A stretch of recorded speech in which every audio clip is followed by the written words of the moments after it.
Es posible que haya gente que no comparta su pensamiento, pero nuestro compromiso es que usted pueda expresar su opinión. En la esquina del parque con Fernando Fait. A partir de este momento podrá plantear sus inquietudes, conversar con los invitados y dar su opinión.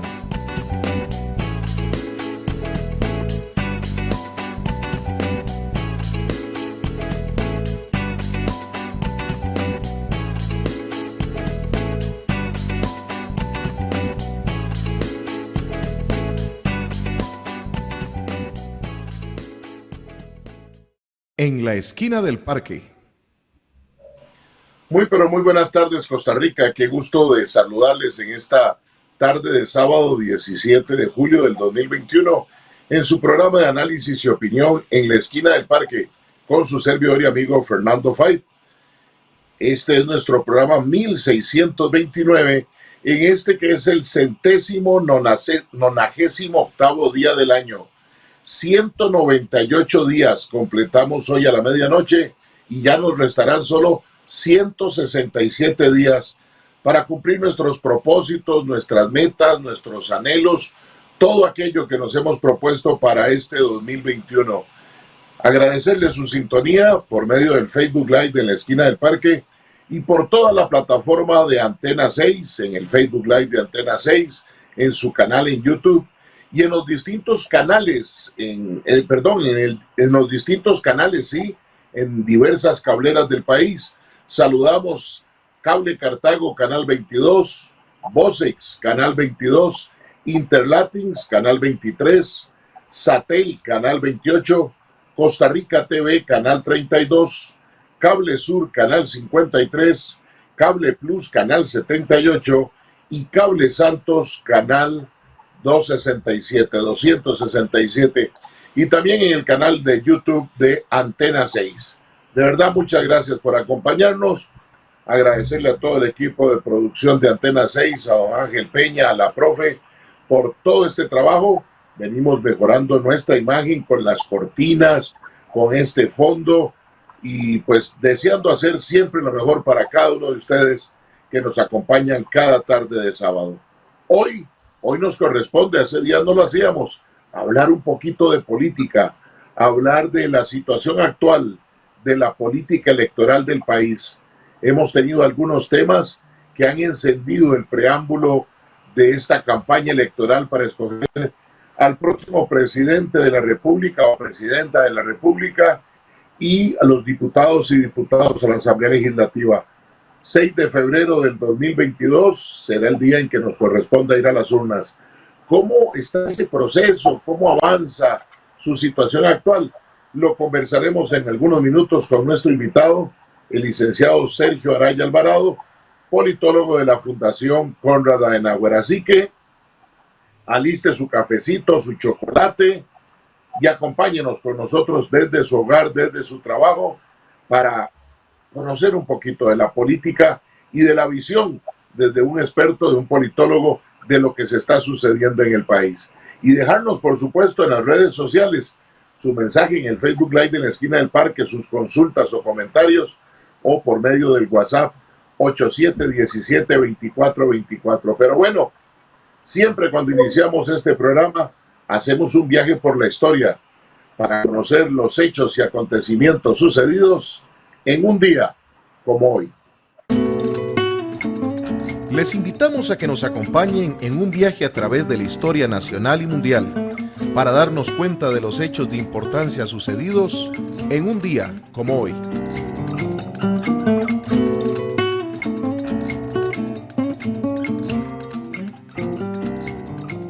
En la esquina del parque, en un día como hoy, 17 de julio de 1790, fallece en Edimburgo, Reino Unido, el economista escocés, filósofo y padre de la economía clásica, Adam Smith, por su obra La riqueza de las naciones, editada en 1776, en la que trata de diferenciar la economía política de la ciencia política, la ética y la jurisprudencia. Será considerado por muchos como el padre de la economía política. 17 de julio de 1932. Nace en Mendoza, Argentina, Joaquín Salvador Lavado Tejón, conocido bajo el seudónimo de Quino. Fue un humorista gráfico e historietista. Su obra más conocida fue La tira cómica Mafalda, publicada entre 1964 y 1973. 17 de julio de 1954, nace en Hamburgo, República Federal de Alemania, Angela Dorothea Merkel, política y canciller alemana desde 2005. 17 de julio de 1959. En la garganta de Olduvai, Tanzania, Mary Leakey descubre un trozo de cráneo del primer ejemplar conocido de Paranthropus boise, siendo el eslabón entre gorilas y seres humanos, datado en 1.75 millones de años de antigüedad. 17 de julio de 1979, en Nicaragua, el dictador Anastasio Somoza Debayle abandona urgentemente el país y huye a Miami. Los sandinistas victoriosos se integran en la Junta de Reconstrucción Nacional, una coalición plural presidida por la viuda de Chamorro, periodista vilmente asesinado durante la dictadura somocista. Somoza morirá acribillado a balazos el 17 de septiembre de 1980 por un comando izquierdista argentino en una céntrica avenida de Asunción, Paraguay. 17 de julio de 2009, la Organización Mundial de la Salud OMS anuncia que la gripe A, el virus H1N1, avanza con tal rapidez que dejará de emitir cifras detalladas de afectados. En el documento emitido, informan que la nueva gripe se ha extendido en 6 semanas con la misma fuerza y rapidez que la gripe común en 6 meses. Al final, habrán generado una alarma sanitaria mundial innecesariamente que habrá hecho ricos a los fabricantes de vacunas, quienes a su vez pagaron a los consejeros expertos en gripe A de la OMS. Y en un día como hoy, 17 de julio de 2014, el vuelo 17 de Malaysia Airlines se estrella cerca de la frontera de Ucrania y Rusia después de ser derribado. 298 personas resultaron muertas. Les invitamos a que nos acompañen en un viaje a través de la historia nacional y mundial para darnos cuenta de los hechos de importancia sucedidos en un día como hoy.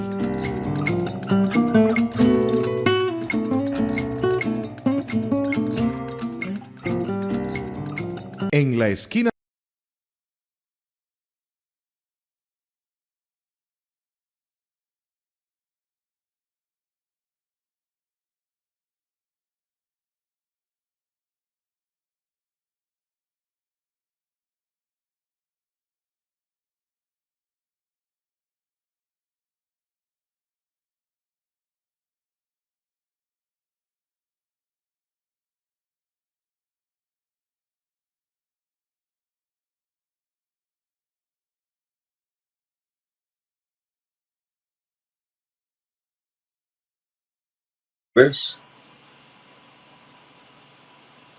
Bueno, continuamos en su programa En la Esquina del Parque.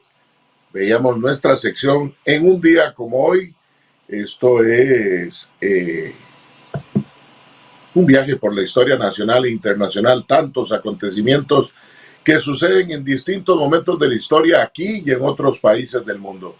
Ya casi vamos a ir a nuestro corte comercial para luego venir con nuestro invitado, el licenciado Sergio Araya Alvarado, y poder conversar sobre nuestro tema de hoy, la situación política actual de la política electoral, la situación actual de la política electoral con todos los acontecimientos que se han venido dando en las últimas semanas, convenciones de partidos, actividad muy importante del OIJ con el caso de Cochinilla, la alianza que se había planteado entre don Eliezer Feinsack y don Mario Redondo Poveda.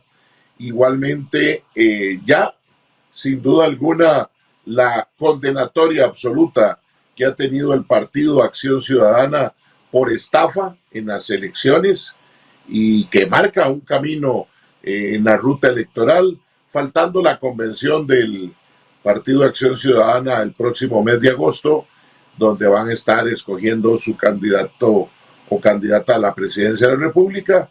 De esos acontecimientos, de ese tipo de hechos queremos conversar el día de hoy con nuestro invitado. No sé si, don Ángel, si ya estamos con nuestro corte comercial, pues nos vamos al corte comercial. Bueno, creo que todavía estamos en esos detallitos. Importante también, antes de entrar en materia y nuestro corte comercial, el primero de nuestros patrocinadores, felicitar a todas las comunidades que se están organizando y motivando en el país para el proceso de vacunación para evitar el COVID-19 o mermar el COVID-19. Han sido muchas las filas a lo largo y ancho del país.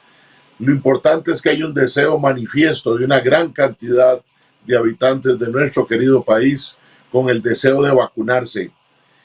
Hubiéramos deseado, sin duda alguna, más orden, menos gente haciendo largas filas sin distanciamiento, llevando sol con incomodidad. Y lo hablábamos la semana pasada en la mesa patriótica de vacunación Unidos por la Vida, donde se han hecho ofrecimientos expresos al gobierno, al Ministerio de Salud y a la Caja Costarricense del Seguro Social, para que muchas organizaciones sociales, productivas y académicas que han ofrecido planes e instalaciones estuvieran facilitando este proceso de vacunación. Lo bueno es que ya arrancó, lo importante es que se pueda mejorar, en la esquina porque del todavía parque falta mucha gente para poder vacunarse. Vamos a nuestro corte comercial y ya regresamos. La esquina del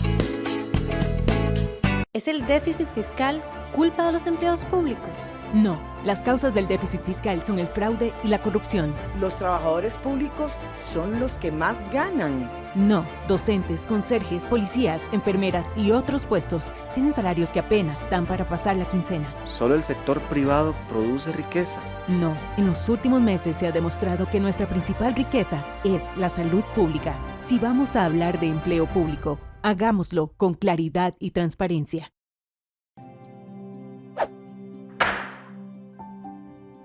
Antes creía que mejor yo no me meto.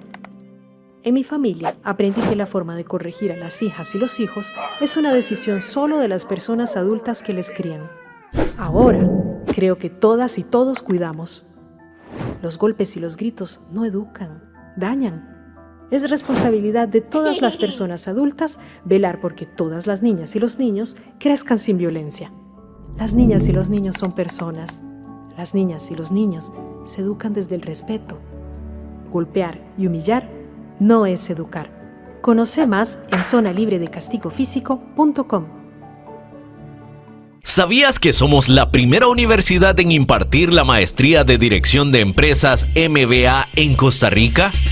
Eleva tu currículum y experiencia laboral con maestrías en Dirección de Empresas con énfasis en banca y finanzas, mercadeo, capital humano y negocios internacionales. Somos líderes en constante innovación y transformación en ámbitos como la sostenibilidad, la calidad educativa y la alta tecnología. Visítanos en Torre Mercedes, Paseo Colón, piso 11.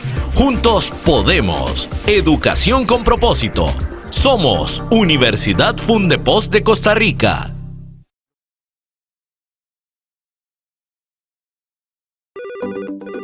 En la esquina del parque nos interesan sus comentarios, invitaciones a sus comunidades para hacer el programa y propuestas de temas. Escríbanos al WhatsApp 8717-2424 o al correo electrónico info@enlaesquinadelparque.com. Respetar las medidas contra la COVID-19 es mi responsabilidad, porque luego voy a mi casa con mi familia.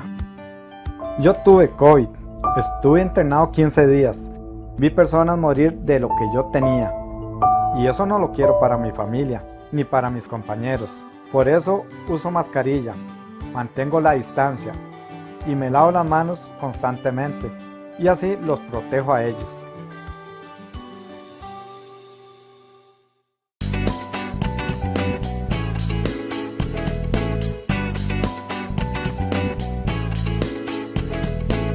En la esquina del parque. Gracias por continuar con nosotros. Son las 3 de la tarde con 15 minutos. Más de alguno tiene que haber sentido, informa el Opsicori de un sismo, faltando 4 minutos para las 3 de la tarde, con una magnitud de 6.4, una profundidad de 8, localización 185 kilómetros al sur-suroeste de David, Panamá, origen zona de fractura de Panamá. Y segundos después, posiblemente por la activación de alguna falla propia, a las 14:50, como con 10 segundos, se da otro sismo de magnitud 6.42, profundidad de 10 kilómetros, y el epicentro es a 145 kilómetros al sur de Puerto La Playa de Golfito de Punta Arenas. Así que por el lado del sur-sur, pero se dan reportes de haberlo sentido en distintas partes del país. Así que recordarles, 2:56 de la tarde, un temblor de 6 grados localizado a 168 kilómetros al sur de Punta Burica en Panamá.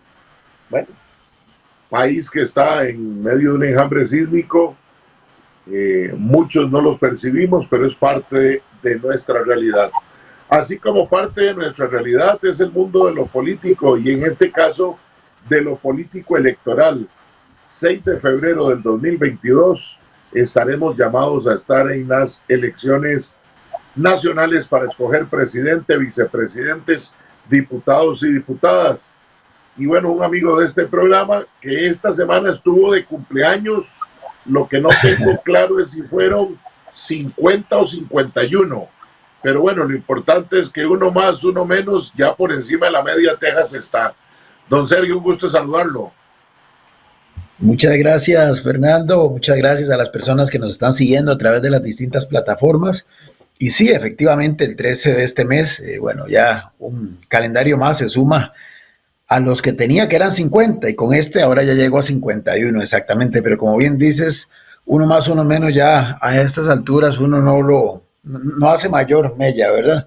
Igual agradecerle al Todopoderoso, a su Santísima Madre, que le permite a uno llegar a cumplir un año más de vida, y bueno, y lleno de expectativas de lo que puede seguir, tanto en lo personal, lo familiar, lo laboral y por supuesto lo nacional, y particularmente lo político, que es lo que tanto nos gusta, nos apasiona y nos hace siempre estar al pendientes de qué ocurre, ¿verdad? Y con una realidad, Fernando, que no hay por dónde aburrirse, como dirían popularmente. Todos los días ocurre algo diferente, todos los días se da algo nuevo, y la verdad es que el 6 de febrero del 2022, que parece todavía una fecha muy lejana, en realidad no lo es tanto, pero además hace mucho que arrancó, lo hemos venido planteando en este mismo programa en anteriores ocasiones, y bueno, conforme se aproxima, conforme avanza el calendario, conforme ese 6 de febrero se ve más inminente, pues obviamente el tema político va tomando cada vez más fuerza, la dinámica de los distintos partidos, de los que aspiran a puestos, de los poderes fácticos que están detrás, van incrementándose, y por supuesto todo esto obliga a que los medios de comunicación y programas como el tuyo sigan prestando especial atención en torno a este tipo de tema, que al final es tan importante porque finalmente es el único día en el que la ciudadanía realmente tiene una capacidad efectiva de incidencia en la definición política del futuro inmediato del país, con algo muy puntual pero muy potente, muy poderoso, como lo es la emisión del voto. Así que es importante que todas y todos nos involucremos, vayamos empapándonos del asunto, vayamos entendiendo cómo están funcionando las cosas, cuáles son las tendencias que se están comenzando a visualizar, pero sobre todo esto es secundario, porque lo primario, lo importante es que ese día acudamos a la solución que sea, pero que la tomemos. que idealmente no sea, desde luego respetando a los que así decidan hacerlo, pero que la decisión menos afortunada sea la de quedarse en casa. Y si por razones de fuerza mayor no se puede ir a votar, ni modo, pero si se puede y se tiene esa posibilidad, aún en el extranjero, que ahora está habilitado esa opción, pues que lo hagamos y nos hagamos sentir como parte de esta sociedad costarricense. Don Sergio, nosotros conversamos, creo que fue el 22 de mayo la última vez, y teníamos la expectativa de convención del Partido Liberación y la convención de la Unidad. Bueno, y resulta que en ese interín, hasta este programa, se nos metió una coalición que no sabemos si todavía existe. Nos apareció una cochinilla bien grande y además nos aparece muy fresquito de hace 48 horas una condena, una reafirmación de condena por estafa al Partido Acción Ciudadana, partido de gobierno. Pero bueno, empecemos por las convenciones, porque esperamos que en esta hora y minutos nos alcance para todo.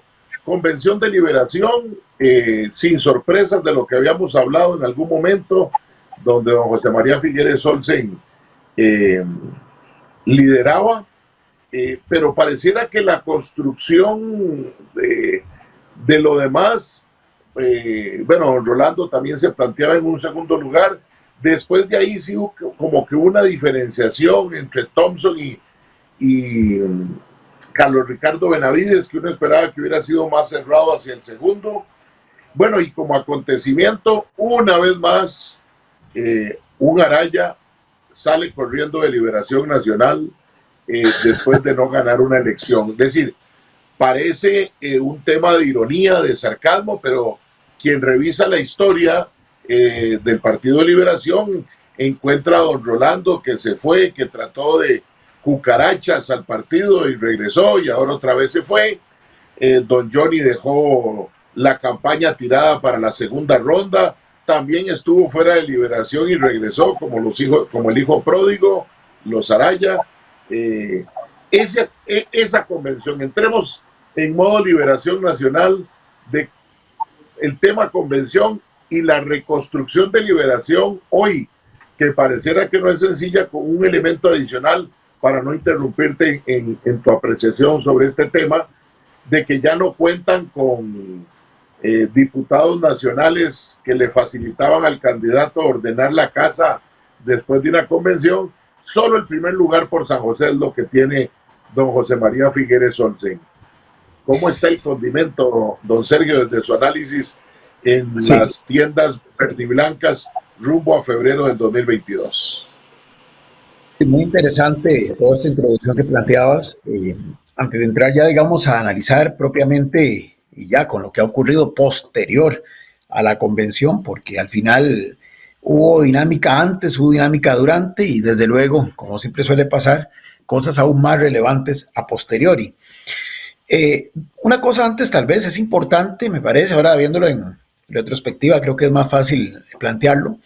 En algún momento tenía yo particularmente inquietudes, dudas sobre la conveniencia o no, y lo conversé en ese programa contigo y con las y los amigos, de llevar adelante este tipo de convenciones abiertas que implicaban movilización de personas en el contexto de la pandemia, máxime que en aquel momento, recordemos, estábamos en un pico alto, inclusive las lecciones de los colegios y escuelas habíanse suspendido y hasta hace pocos días se reiniciaron.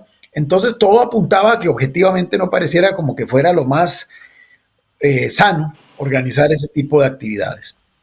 Sin embargo, bueno, los partidos, tanto Liberación como la Unidad, insistieron. En el caso de la Unidad lo atrasó un poco, pero siempre lo hizo, y en el caso de Liberación, inclusive convocaron una asamblea y ahí se ratificó lo que especialmente el que hoy es el candidato pregonó como tesis principal, y es que había que hacer la convención sí o sí el 6 de junio de este año. Ya visto los acontecimientos, pasada la situación, me parece que fue, dentro de lo que cabe, una decisión afortunada, y voy a explicar por qué. Afortunada tanto que se celebrara la deliberación como 15 días después a esa, la de la Unidad, porque le permitió a los propios partidos, pero fundamentalmente al Tribunal Supremo de Elecciones y a la sociedad en general, identificar áreas de mejora para prepararnos de cara a las elecciones del 6 de febrero con todos los protocolos mucho mejor afinados. Porque, vamos a ver, uno esperaría que tal vez ya para febrero, con este tema que mencionabas también de la vacunación masiva, las cosas tiendan a mejorar, pero la verdad es que no se puede, digamos, ignorar que este tema es un tema que ha venido extendiéndose bastante más de lo que quizá en algún momento todas y todos hubiéramos deseado, y no se puede descartar que para el próximo año todavía haya secuelas de la pandemia presentes en el entorno. Entonces, no se puede simplemente desconocer que es altamente probable que para esa elección haya que aplicar una serie de protocolos. Y me parece que estas convenciones de alguna forma sirvieron para demostrar que sí se puede. Inclusive vemos que los datos a posteriori, aunque un medio de comunicación por ahí el día de la convención de la unidad sacó una información de que aparentemente había habido un ligero repunte de casos tras el 6 de junio cuando se hizo la convención de liberación, pero en realidad digamos que lo que estamos observando ahora es que aquel escenario tal vez más negativo de imaginar que esas convenciones podían producir un caos en materia sanitaria, afortunadamente no ocurrió. Entonces me parece que sí es útil que se hayan hecho, repito, para que entonces el organismo electoral superior pudiera de alguna forma observar ya los protocolos en práctica para identificar, reitero, áreas de mejora. Digamos que si lo queremos ver en esos términos, las convenciones de estos dos partidos sirvieron de laboratorio para la elección nacional en este campo también, en el campo de la dimensión sanitaria y el combate a la COVID. Entonces me parece que eso ya de por sí hace que fuera útil, valioso y bueno, digamos yo con toda franqueza digo, corrijo mi percepción inicial y creo que a la larga, enfocado en esa línea que acabo de plantearlo, fue muy útil para el país que dichas convenciones se llevaran a cabo. Ahora sí, entrando en el tema, bueno, la Convención de Liberación sorprendió a los propios organizadores de la misma con el número de participantes que acudieron, más de 430,000 personas, de acuerdo a los datos del Tribunal Interno de ese partido. Máxime que las mismas autoridades y muchos de los propios precandidatos imaginaban una participación muy, muy reducida a raíz de lo que acabo de mencionar, a raíz de este contexto COVID en el que está el país inmerso. Inclusive recordemos la polémica que hubo los días previos a la convención con el famoso tema de si se podía o no excluir de la restricción vehicular de los fines de semana a los transportes que se utilizaran para movilizar electores, cosa que finalmente no prosperó. Pero ni siquiera eso impidió que esa cifra llegara a votar. Es una cifra muy similar a la que habían experimentado o a la que habían registrado 4 años atrás. Entonces, lo único que uno puede augurar de aquí es que sí hubo una buena participación del liberacionista de Hueso Colorado, que repito, y lo he dicho en otros programas, sigue siendo el partido más numeroso dentro de las minorías en que hoy se ubica a los que dicen pertenecer o sentir simpatía o abiertamente respaldar a un partido político. Pero ciertamente dentro de esas minorías es la primera, es la más numerosa de todas ellas. Entonces, congruente con eso, pues llegó, digamos, la gente que se podría haber visualizado inclusive en un periodo distinto, en el que no hubiera existido este tema de pandemia. Y eso es muy, digamos, positivo para el propio Liberación Nacional. Ahora, probablemente no todos los que llegaron eran liberacionistas, no hay cómo probar eso. Recordemos que tanto Liberación como la Unidad utilizaron el padrón electoral nacional, es decir, cualquier persona podía acudir, no había necesidad de pertenecer a un padrón previamente establecido ni a un registro de militancia. Así que no se puede con total certeza, a menos que se hicieran las consultas de rigor. Hay estudios que han hecho algunas proyecciones, pero bueno, en realidad sí se sabe que un amplio porcentaje fueron liberacionistas, un pequeño porcentaje no lo fueron. Pero lo interesante aquí fueron los resultados que en el contexto de voto duro liberacionista y de acuerdo a lo que los estudios de opinión venían proyectando desde antes de la convención, se concretó lo que ya se veía venir, que era el triunfo del expresidente Figueres Olsi. La novedad fue, evidentemente, ese segundo lugar alcanzado por el candidato Rolando Araya, que si bien es una figura ya señera, es una figura de vasta experiencia, incluso candidato presidencial hace ya algunos años, de este mismo partido político, y después, como ya lo planteaste, migró a otras fuerzas políticas y regresó como el hijo pródigo, pero digamos que fue muy sorpresivo porque fue el último prácticamente en involucrarse en esta lucha, y porque de alguna manera se creía que toda esta, digamos, situación de su salida después del 2002, de haber participado en otros partidos políticos, inclusive peleando la presidencia, luego una diputación, podrían haberle afectado al interior de la base liberacionista. Sin embargo, vemos cómo probablemente un liberacionismo más nostálgico del pasado, no vinculado al figuerismo actual, quizá más cercano a las ideas de quien fuera uno de los también fundadores del partido, como el tío de don Rolando, el ya extinto expresidente de la República, Luis Alberto Monge, incidió para que encontraran en esta figura un referente y una motivación para acudir a las urnas ese 6 de junio. Agréguele a eso, o agreguémosle a eso, que hubo una campaña, especialmente en redes digitales, muy fuerte en los últimos días previo a la convención, de personas que sin ser liberacionistas y mucho menos cercanas al precandidato Figueres, en aras de que este último tuviera dificultades para conseguir el éxito que le auguraban las encuestas, comenzó a hacer una excitativa que se acudiera a votar y prácticamente a votar fundamentalmente por Rolando Araya. ¿Por qué por Rolando Araya? Porque los otros contendores, Carlos Ricardo Benavides, Roberto Thompson, diputados actuales de la República, y Claudio Alpizar, no parecían encajar en otro elemento que Rolando Araya también pudo haber inspirado o pudo haber proyectado y haberle generado algunos réditos y haber alcanzado a partir de ahí ese segundo lugar.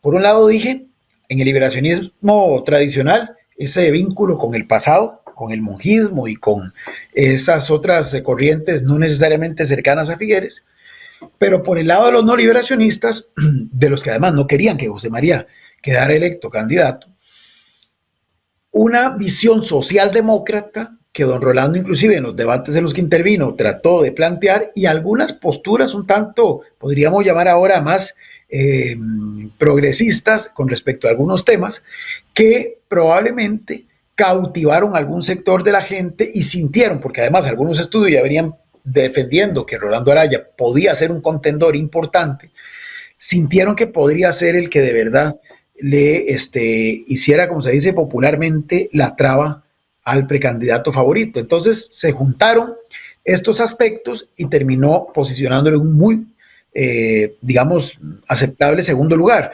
Thompson y Benavides no, porque para ese segmento no liberacionista que acudió a las urnas, tampoco les animaba el planteamiento que ellos juzgan es más neoliberal, más conservador en algunos aspectos, especialmente económicos, que manejaban estos otros dos precandidatos. Y en el caso de don Claudio Alpizar, pues probablemente también algunas corrientes lo veían tal vez no cercano, aunque tiene planteamientos muy similares a los de Rolando Araya en temas como, por ejemplo, empleo público, reforma del Estado y otros aspectos relacionados con una especie de regresar a la socialdemocracia original, pero no, digamos, probablemente algunas personas no sentían que tenía, digamos, efectividad real su precandidatura y entonces optaban por no. Aunque les pudiera simpatizar su propuesta, no apoyarlo porque sentían que era un voto tal vez que se iba a perder. Bueno, entonces, Sergio, al final, sí. En ese análisis, perdón la interrupción, que hablas de esas tesis, podríamos llamar progresistas de don Rolando, que además fueron planteadas algunas de forma muy coloquial y que dejaron sin duda alguna también en un mundo de las redes sociales donde a veces los memes pueden terminar siendo más que una ofensa, pueden convertirse en promocionar una tesis, una manera de ser, como en el caso de don Rolando Araya, sin duda alguna, con la posibilidad de la hectárea que habría que fumarse, según don Rolando, en un debate nacional. ¿Qué tanto valoras que ha sido otro de los temas en esa incidencia del tipo de personas, la afiliación política de quienes fueron a votar a la Convención de Liberación Nacional, de algunos sectores que valoran la posibilidad de que también algunos afines al Partido Acción Ciudadana, por decirlo así, o a sectores más progresistas, también hayan salido a votar por José María Figueres Olsen, pensando en una posibilidad de una segunda ronda entre José María Figueres Olsen y Fabricio Alvarado, en el tanto de que el expresidente Figueres no ha tenido manifestaciones que puedan afectar a los derechos que a nivel progresista algunos sectores del país ya han tomado, a diferencia, por supuesto, como sabemos, de don Fabricio, que llevará en su agenda muy posiblemente una lucha contra algunos de esos derechos, aunque ya estén avalados hasta por la Sala Constitucional. ¿Habrá existido alguna motivación como esa, don Sergio? Es difícil porque no hay mediciones, pero la percepción de lo que han discutido ustedes entre colegas en ese análisis, ¿cómo se valora ese elemento?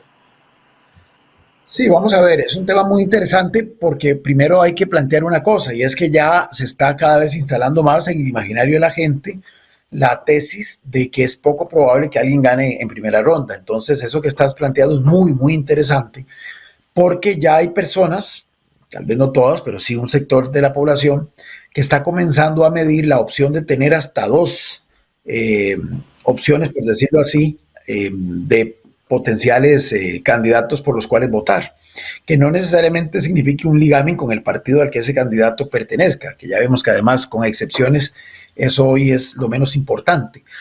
Entonces, efectivamente, hay un estudio por ahí que dice que trató de indagar de cuáles eran los orígenes de los diferentes votantes a esa convención. Y sí, bueno, como lo decía hace un rato, es imposible determinar con rigor cuántos eran liberacionistas y cuántos no, pero sí había, digamos, claridad de que no totalmente todos eran liberacionistas, pero tampoco que eran mayoritariamente no liberacionistas los que habían ido a la convención. Digamos que eso se mantuvo, ese estudio lo refuerza, y sí es muy interesante cómo se señala que, por ejemplo, dentro de los no liberacionistas, dice ese estudio, dentro de los liberacionistas, muy poco le dieron el apoyo a Carlos Ricardo Benavides. Eso es un tema muy interesante que me llamó mucho la atención de esa encuesta. Es decir, pareciera que el porcentaje, digamos, que finalmente alcanza a don Carlos Ricardo, que lo ubica, si mi memoria no me falla, en un cuarto lugar o en un tercer lugar, es básicamente de gente no liberacionista, pero sí de gente que tampoco quería a José María Figueres como candidato.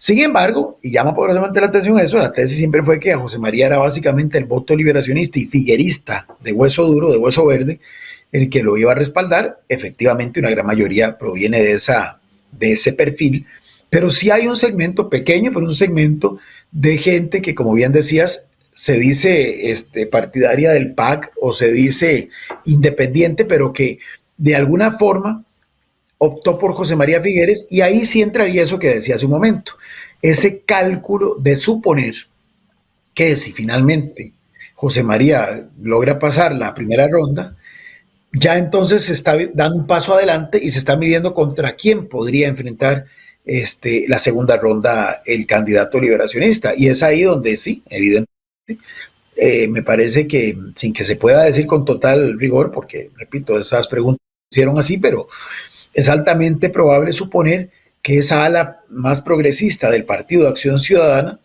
se dividió en dos. Una, que a todas luces no quería que José María Figueres ganara y por ende se decantó. De los que fueron a votar, estoy hablando, claro está, porque muchos otros del todo ni siquiera acudieron, pero digamos que de los que se decidieron y participaron, unos se fueron por Rolando Araya, por, digamos, razones más, razones menos las que yo estaba diciendo, pero otros probablemente pensando en eso del voto útil que dije hace un rato, que también operaba para la convención y por eso probablemente no respaldaban a don Claudio Alpizar. En el caso de la elección nacional, pues con mucha más razón se vuelve más calculador el tema de dónde puede ser el voto útil viable. Entonces, probablemente pensando en que para esa segunda ronda el PAC en esta oportunidad, por diferentes circunstancias, no logre pasar a la misma, y previendo que quien esté al frente sea un candidato muy conservador, como podría ser Fabricio Alvarado, digamos que es el que más abiertamente tiene clara una postura con respecto a estos temas, evidentemente dijeron, bueno, José María Figueres inclusive había lo hecho público en varias manifestaciones ante medios de comunicación previos a la convención. Además, a lo largo de los últimos años ha sido, digamos, en eso muy consistente, ha mantenido, como bien planteabas, un discurso muy, digamos, ni siquiera vamos a ver, de decir, bueno, esta ya es una cuestión superada, no hay ni por qué discutirla, sino que aparte de eso, mostraba una cierta disposición a apoyar estos temas. Entonces, digamos que podría ser que pesara y que alguna gente considerase que aunque la figura de José María Figueres no es necesariamente la que ven con mejores ojos para que sea el próximo presidente de la República, empero ante un escenario donde se convierta en un posible sembrado a la segunda ronda un candidato más conservador, entonces se incorpore la figura de lo que yo llamo el voto útil, y a pesar de que puedan tener discrepancias con él en otros temas, en esos que son prioritarios para ellos al momento de definir su voto, entonces lo consideren una segunda alternativa. Una cosa interesante, que eso está totalmente documentado para la elección de 2018, eso, digamos, afectaba mucho al candidato de la unidad de ese momento, a Rodolfo Pisa, porque muchas encuestas lo coincidían en que era la segunda opción para muchos. El problema es ese, que era la segunda opción. Entonces tenía que conseguir los votos necesarios para pasar la primera ronda, y entonces sí, en una segunda ronda se convertía en el favorito para muchos otros. Lamentablemente para él no lo logró. Pero es interesante cómo, repito, ya la gente está comenzando a hacer estas cábalas, ¿verdad? Ya está comenzando a decir, vamos a tratar de que mi candidato sea el que gane en la primera ronda, pero como ya esto se ve cada vez más improbable, es bueno tener, por decirlo así, un as debajo de la manga para, si en una eventual segunda ronda mi candidato no logra llegar, tener a quien apostarle y a quien respaldar, que en este caso es más un voto en oposición a que un voto a favor de. Eso sí tiene que quedar muy claro. Son las 3:42. Vamos a un corte comercial y regresamos en este análisis de la situación actual de la política electoral rumbo a las elecciones del 2022 con nuestro invitado, el licenciado Sergio Araya Alvarado. Con permiso, ya regresamos. En la esquina del parque.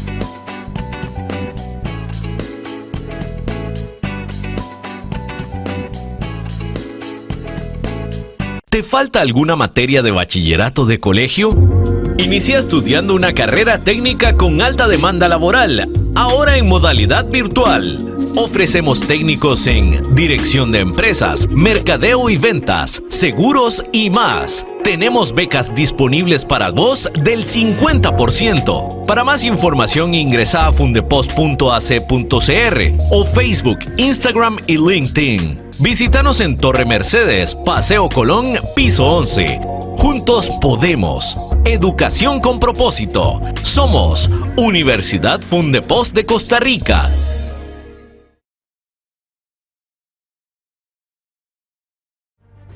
Monteverde se ha convertido en mi comunidad y entre todos nos cuidamos. Al entrar a mi negocio hay que usar mascarilla, lavarse las manos y mantener la distancia. Yo tuve COVID, pasé por momentos muy duros y no quiero eso para mi familia ni para mis vecinos y amigos. Queremos que más personas puedan conocer este maravilloso país con seguridad. Y eso solo se logra si nos cuidamos todos. ¿Es el déficit fiscal culpa de los empleados públicos? No, las causas del déficit fiscal son el fraude y la corrupción. Los trabajadores públicos son los que más ganan. No, docentes, conserjes, policías, enfermeras y otros puestos tienen salarios que apenas dan para pasar la quincena. Solo el sector privado produce riqueza. No, en los últimos meses se ha demostrado que nuestra principal riqueza es la salud pública. Si vamos a hablar de empleo público, hagámoslo con claridad y transparencia. Los invitamos a seguirnos en nuestras distintas plataformas: Twitter, Facebook, Instagram, en nuestro canal en YouTube, donde pueden encontrar todos nuestros programas, y nuestra página web www.enlaesquinadelparque.com. Los esperamos.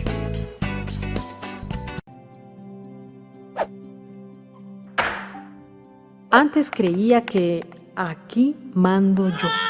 Había aprendido que los chiquitos buenos son los que hacen caso.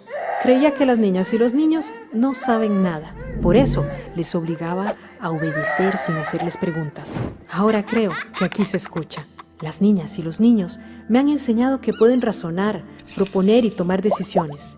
Ahora me aseguro de escucharles, para que sepan que su opinión vale. Las niñas y los niños son personas.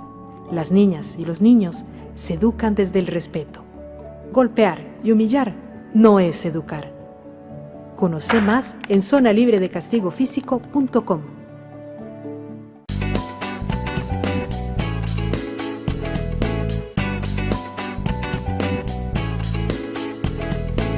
En la esquina del parque. 3 de la tarde con 45 minutos. Muchas gracias por seguir acompañándonos aquí en su programa En la esquina del parque con su servidor y amigo Fernando Fait. Hoy estamos conversando sobre la situación actual de la política electoral hacia las elecciones del 6 de febrero del 2022 con nuestro invitado, el buen amigo Sergio Araya Alvarado, politólogo de la Fundación Konrad Adenauer aquí de Costa Rica, capítulo de Costa Rica. Y bueno, don Sergio, estábamos conversando sobre el tema del análisis de la convención del Partido Liberación Nacional. Hoy tenemos bastante tema, don Sergio,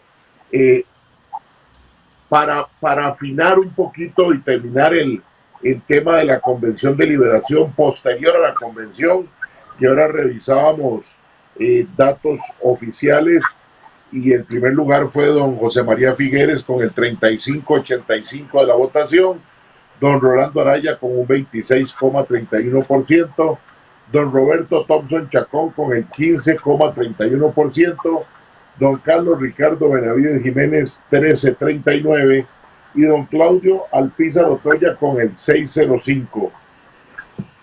Viene ahora la construcción del proceso electoral.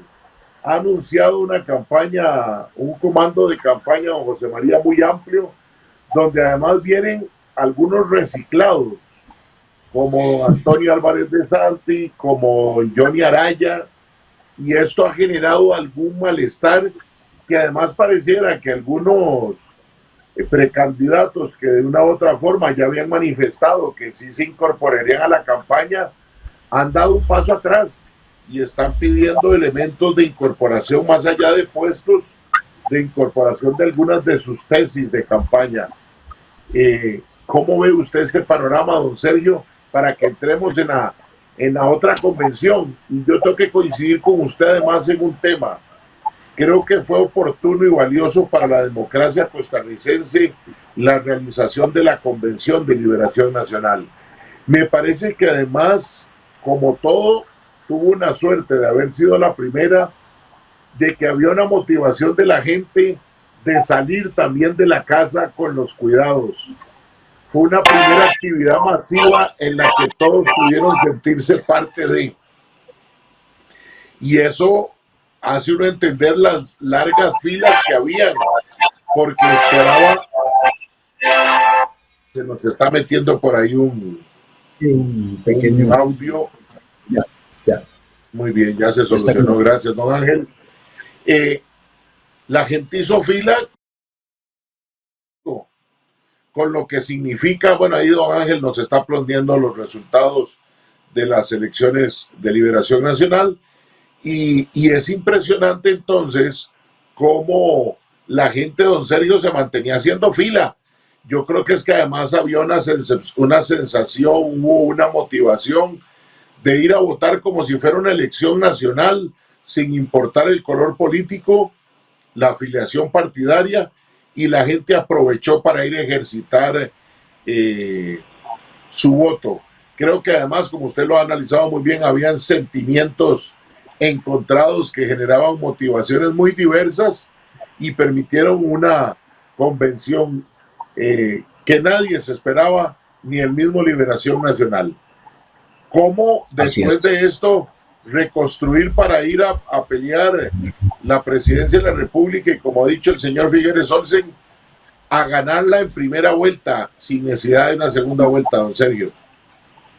Sí, bueno, eso último, obviamente como discurso de campaña es muy importante, puede resultar hasta un elemento para motivar. Obviamente la realidad no parece que vaya a ser consecuente con esa aspiración. Aprender varias cosas, digamos, si bien es cierto todo lo que acabas de decir, y bueno, yo también lo planteé, inclusive fue sorpresiva la cantidad de gente que acudió y demás, y aunque fue un poco hasta más numerosa que la de hace 4 años, hay un detalle y es que no deja de ser un porcentaje que, visto contra el padrón total del país, tampoco garantiza un triunfo en primera ronda solamente con esa votación.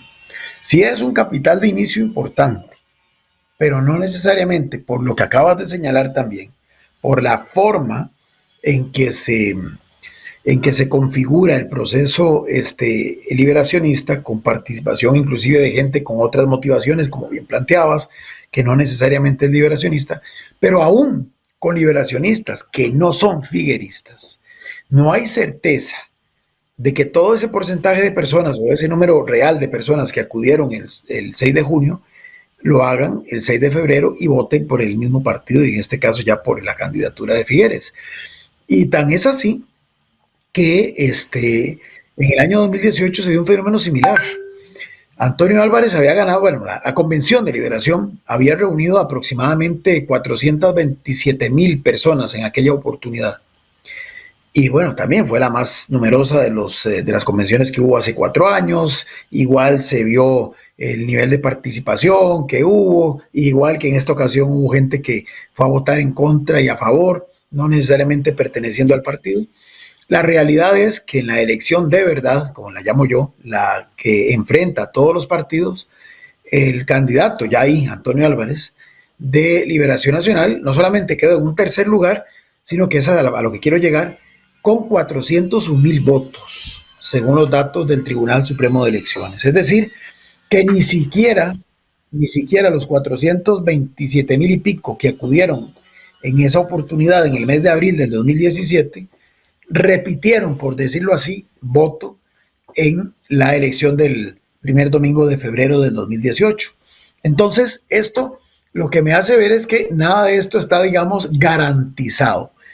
Lo que Figueres dijo el día que gana la convención de que había que unir a la familia liberacionista, bueno, es evidentemente un aspecto no solamente simbólicamente muy importante, sino electoralmente hablando indispensable. Porque, repito, necesita como punto de partida estos 430,000 votos que se reunieron el día 6 de junio, de los cuales él solamente tiene 150,000 aproximadamente. Es decir, su patrimonio propio es básicamente eso, una tercera parte del total de los que acudieron a votar, el 35%, veíamos en la imagen. ¿Y por qué digo esto ahora? Porque los tiempos han cambiado radicalmente. Ya no son votos ni seguros, ni son votos endosados. Y aún, además de que ahora ya no hay gente, digamos, afín a partidos, ahora al interior de los partidos también se está dando este fenómeno de que la gente puede seguir perteneciendo a un partido, pero coyunturalmente no gustarle el candidato que ese partido ha postulado y por ende no sentirse para nada indispuesto con la posibilidad o del todo no ir a votar o de terminar votando por alguien más que no necesariamente sea el de su partido. O sea, esa lealtad, por decirlo así, que se generaba antes en Liberación y en la Unidad Social Cristiana básicamente, y en algunos partidos de izquierda, en una minoría, pero que mantenían ese mismo esquema de esa lealtad y de esa capacidad de mantener un vínculo fuerte, estrecho, con segmentos del electorado costarricense, eso ha ido cambiando notoriamente. No es que del todo no existe, sí existe, pero ha ido disminuyendo. Y entonces, ante ese fenómeno,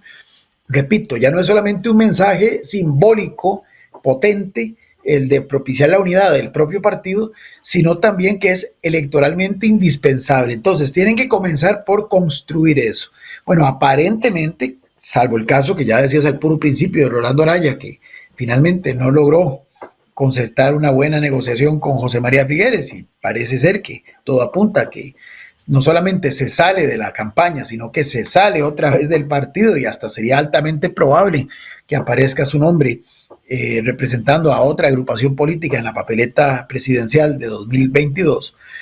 Pero en el caso de los otros precandidatos, a pesar de que aparecieron en ese organigrama que comentaste, fue anunciado hace algunos días, bueno, no pareciera que haya sido algo tan claramente consolidado, porque a los días ya los otros tres precandidatos han estado planteando severas dudas sobre su involucramiento con la campaña. No tan tajantes, no tan radicalmente fuertes como las de Rolando Araya, pero sí dejando una estela de duda de si de verdad el hoy candidato Figueres Olsen ha logrado amalgamar, ha logrado cumplir con ese objetivo de tratar de amarrar primero a la familia liberacionista, como la llama él, al voto que podríamos decir sería el voto duro del partido. Pero repito, si ya eso de por sí le está costando y es vital que lo logre, que es el primer paso, aún lográndolo no es suficiente para alcanzar ni siquiera quedar sembrado en una segunda ronda, mucho menos el 40% que don José María espera conseguir. Tiene que desarrollarse una campaña muy agresiva, pero además una campaña que tiene que entender al electorado actual.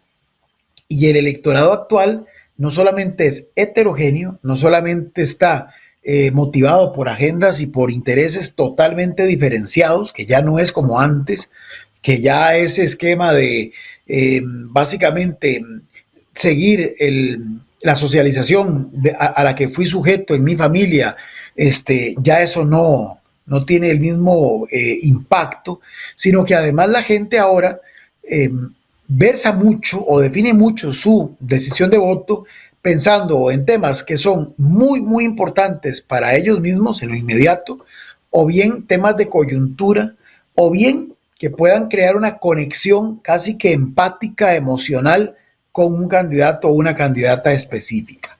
En este caso, por ejemplo, si fuera por esto último, los estudios de opinión lo que dicen es que don José María Figueres no tiene esa capacidad de generar esas empatías, más bien un alto porcentaje de la gente lo rechaza porque lo consideran una persona corrupta. Pero, independientemente de eso, pudiera ser que un tema en particular justificar que la gente, a pesar de que tenga esa imagen y esa aversión hacia Figueres persona, pudiera rescatar que sea la persona idónea para enfrentar o para manejar un X tema que se puede suscitar y que puede ser de los que ya está, como puede ser alguno que, como lo vimos hace 4 años, puede surgir en la recta final del proceso. Hoy uno lo que va a vislumbrar... Sí. Y además esa misma encuesta dice que aunque no votarían por él, lo perciben como el ganador y el próximo presidente de la República, que es esa paradoja de que con mi voto no cuente, pero creo que ese va a ser, que es muy también al estilo costarricense, en lo que usted también planteaba hace un rato, de empezar a tener 2 candidatos, porque el tico, hay que decirlo, perder no nos gusta, siempre usted lo ve, y perdón la analogía con la otra pasión del fútbol, usted ve a la gente que dice, sí, yo soy manudo, pero bueno, si a la final va Heredia, con Saprissa soy herediano. Siempre hay como una segunda opción para no perder, pero igual en esa misma línea, no porque estén convencidos del equipo que apoyan, sino deseosos del que no debe ser el que gane. Pero hay una percepción del ciudadano de que el expresidente Figueres podría ser, aunque con mi voto no cuente, que es muy particular también en el costarricense, don Sergio. No, eso es muy interesante porque justamente esa percepción puede jugar a su favor si se sigue consolidando en el imaginario de las personas mayoritariamente por esa idea del voto útil en una segunda ronda. Entonces probablemente existiría la posibilidad inminente de que ante el riesgo de que haya otro que pueda resultar antipático a mis intereses, adverso a mis expectativas como persona, como grupo social al que yo, digamos, en el que yo me muevo y con el que me siento identificado, esa sensación de que sí puede tener viabilidad de gane, aunque como bien decías, no con mi voto de primera entrada, haga que una segunda ronda o inclusive, dependiendo de cómo las encuestas vayan marcando la pauta en el mes de enero, pudiera ser que alguna persona de última hora decida, aunque ahora diga que no lo respaldaría, terminar apoyándolo. Es decir, eso está dentro de lo posible, pero sí me parece que esa percepción, curiosamente, que no es lo mismo que aceptación, y lo dijiste muy bien con lo del ejemplo del fútbol, porque un Manudo difícilmente va a ser herediano, un herediano difícilmente va a ser sapricista, o un sapricista difícilmente va a ser herediano, pero cuando se trata de unirse contra un tercero, existe esa posibilidad si ese tercero me genera mayor nivel de rechazo. Entonces, eso es muy importante. Eso conectado con la percepción, porque al final todo esto son percepciones, pero las percepciones terminan haciendo realidad, se vuelve lo que llaman la profecía autocumplida, ¿verdad? O sea, tanto creo que va a pasar algo que termina ocurriendo. Entonces, la sensación de que Figueres pudiera ser ese voto útil en algún escenario, quizá, y esto es solamente una hipótesis, podría equilibrar el aspecto negativo que él tiene, y es justamente ese nivel de rechazo que en primera instancia genera su persona y genera su figura. Ahora, pero con todo y esto, o sea, José María tiene, obviamente, como los demás candidatos, esa larga tarea. Juega a su favor el tema de la experiencia de haber sido presidente, independientemente de que la gente pueda o no cuestionar su gestión, pero en un contexto actual donde hay tantísima preocupación sobre el futuro. O no recordar también, don Sergio. También. O no haber conocido una nueva generación que para 1994 estaba naciendo y no percibió nada de esa. Son tres escenarios muy interesantes, quienes le cobran algunas cosas, quienes no se acuerdan y quienes ni tan siquiera prestaban atención a esos temas en ese momento. Sí, no, y recordemos que ya la elección del 2018 marcó un derrotero importante porque fue la primera elección en la que pudieron participar personas que nacieron después del año 2000, que ya cumplían 18 años. Entonces, digamos que hay toda una nueva generación, totalmente válido lo que estás diciendo, químicamente nacida en el siglo XXI, que todo eso que pasó, inclusive en la última década del siglo anterior, es historia antigua, dirían algunos, para ellos. Entonces, sí, todo eso también puede incidir. Pero al final, la hipótesis es que en medio de una situación, como la decía don Rolando Araya, que yo siempre acuño esta frase de él, de que el pueblo costarricense decía lo que más está hoy es experimentando desesperanza. En un contexto de desesperanza, la búsqueda de alguien con experiencia podría jugar un rol importante o podría ser uno de los elementos que, desde luego, bien trabajado, bien manejado desde la estrategia de quien lidere su equipo de comunicación y estrategia, pudiera catapultarlo, capitalizarse en él como una oportunidad, justamente por las experiencias que él tiene, en contraposición a una serie de precandidatos, y bueno, ya candidatos en algunos casos, que no tienen un perfil tan digamos, largo, de tantos puestos, de tanta experiencia acumulada, y que bueno, ya vivimos en el caso anterior como dos candidatos realmente noveles en esta materia, fueron los que terminaron disputándose la presidencia de la República. Entonces, hoy, digamos, la valoración negativa que se tiene del actual presidente, que es mayoritaria, siempre hay gente pues que lo respalda, lógicamente, pero hay un amplio segmento que no, probablemente encuentra en esa inexperiencia, en esa falta de trayectoria, en esa falta de experiencia acumulada en el ejercicio de cargos, uno de los aspectos que pueden tildarse como parte de sus debilidades. Y bueno, don Fabricio tampoco era que tenía una trayectoria similar, o más bien era muy similar en cuanto a trayectoria a la de Carlos Alvarado. Don Carlos su única trayectoria había sido pasar por el IMAS y por el Ministerio de Trabajo y Seguridad Social en términos de toma de decisiones, porque anteriormente a eso su rol había sido básicamente asesor parlamentario, en la vida política me estoy refiriendo, claro está. Y en el caso de don Fabricio, pues también su única experiencia concreta era la diputación que en ese momento ejercía cuando se postulaba a la presidencia. Entonces, ya uno lo ve en términos más fríos, pudiera ser que algún segmento de la gente hoy esté diciendo, bueno, que ante la situación de la experiencia con una persona, valga la redundancia, con poca experiencia, y en un contexto tan complejo como en el que hoy nos encontramos como país, mucho, probablemente potenciado por esa misma falta de pericia y de experiencia a la hora de manejar los asuntos públicos, incida para que a la hora de determinar perfil de a quién apoyar, el tema de esa experiencia, de esa trayectoria, de ese, por decirlo así, colmillo político, pueda jugar un rol importante. Ahora, Ahora, no puede obviarse esa carga que pesa sobre su imagen y ese nivel de rechazo importante. Aquí podría entonces, porque finalmente no está jugando solo en el escenario, valorar las características de los otros contendores que ya ahora sí, poco a poco vamos identificando quiénes son y ya vamos, como se dice popularmente, poniéndole caritas a ese póster de la papeleta presidencial. Ya tenemos cuatro fijos. Está Fabricio, que fue el primero de todos. Está José María Figueres. Y está ese mismo 27 de junio, dos mujeres.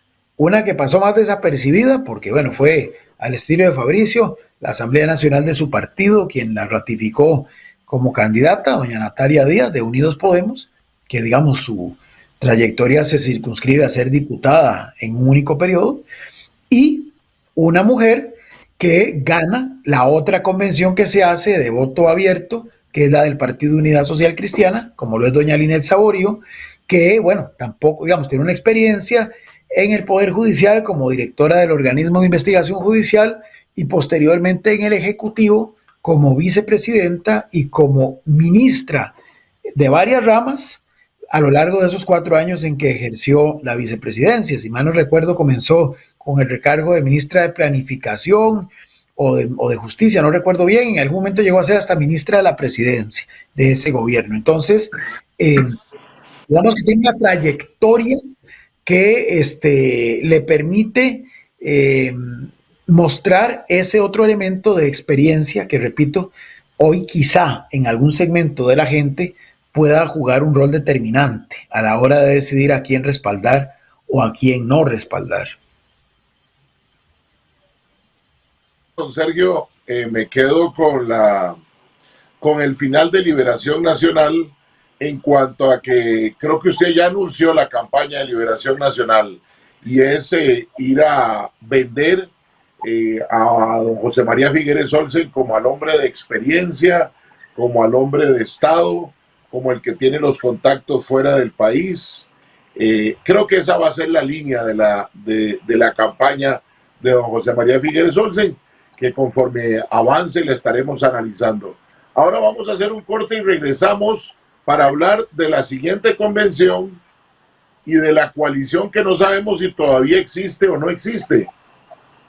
Pero eso lo hacemos en unos minutos. Con permiso, ya regresamos. En la esquina.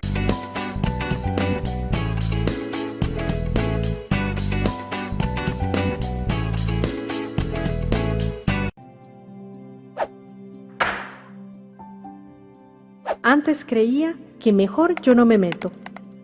En mi familia aprendí que la forma de corregir a las hijas y los hijos es una decisión solo de las personas adultas que les crían. Ahora creo que todas y todos cuidamos. Los golpes y los gritos no educan, dañan. Es responsabilidad de todas las personas adultas velar porque todas las niñas y los niños crezcan sin violencia. Las niñas y los niños son personas. Las niñas y los niños se educan desde el respeto. Golpear y humillar no es educar. Conoce más en zonalibredecastigofísico.com. Respetar las medidas contra la COVID-19 es mi responsabilidad, porque luego voy a mi casa con mi familia. Yo tuve COVID, estuve internado 15 días, vi personas morir de lo que yo tenía, y eso no lo quiero para mi familia, ni para mis compañeros. Por eso uso mascarilla, mantengo la distancia y me lavo las manos constantemente, y así los protejo a ellos. ¿Es el déficit fiscal culpa de los empleados públicos? No, las causas del déficit fiscal son el fraude y la corrupción. Los trabajadores públicos son los que más ganan. No, docentes, conserjes, policías, enfermeras y otros puestos tienen salarios que apenas dan para pasar la quincena. Solo el sector privado produce riqueza. No, en los últimos meses se ha demostrado que nuestra principal riqueza es la salud pública. Si vamos a hablar de empleo público, hagámoslo con claridad y transparencia. En la esquina del parque nos interesan sus comentarios, invitaciones a sus comunidades para hacer el programa y propuestas de temas. Escríbanos al WhatsApp 8717-2424 o al correo electrónico info@lsm.org. en laesquinadelparque.com. Tu educación es tu mejor inversión. Nuestra oferta académica te ofrece más de 30 programas de estudio desde carreras técnicas, maestrías y programas especialistas con alta competitividad. Más de 35 años de experiencia. Nuestra misión no es llenar aulas, sino transformar líderes. Consulta por nuestro sistema de becas, descuentos y financiamiento en fundepost.ac.cr o en Facebook, Instagram y LinkedIn. Visítanos en Torre Mercedes, Paseo Colón, piso 11. Juntos podemos. Educación con propósito. Somos Universidad Fundepost de Costa Rica.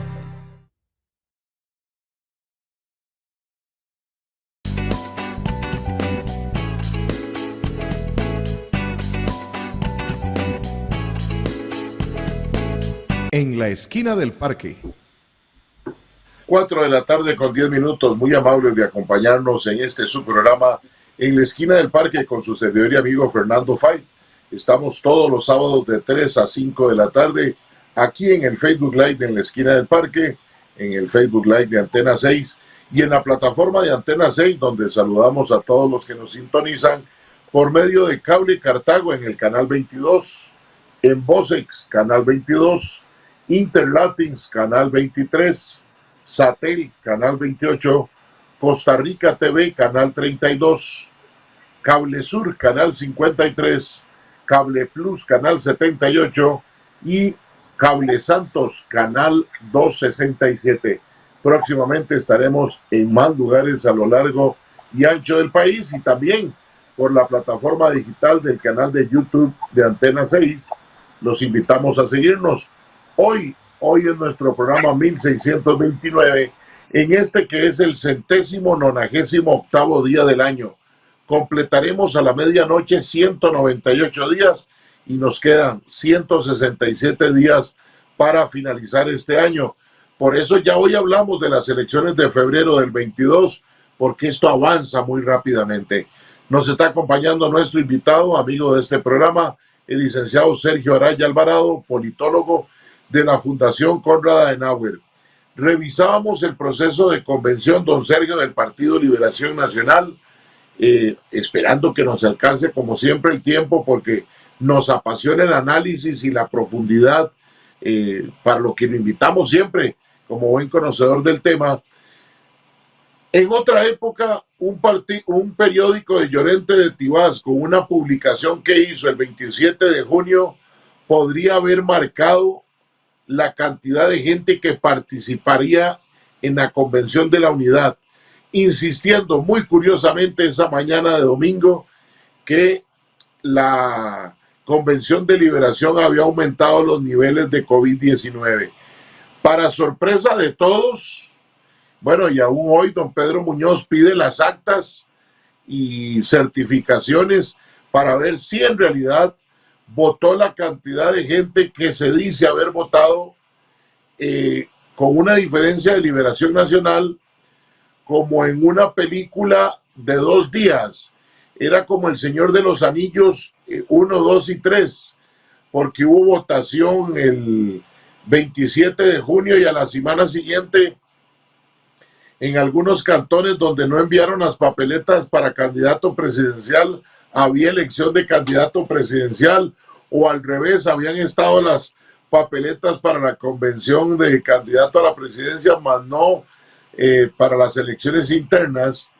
Y en ese mismo interín, don Sergio, para tratar de ver estos dos elementos en este penúltimo bloque y que nos quede en el último Cochinilla y el PAC, y la formalización ya de la sentencia por estafa del Partido Acción Ciudadana,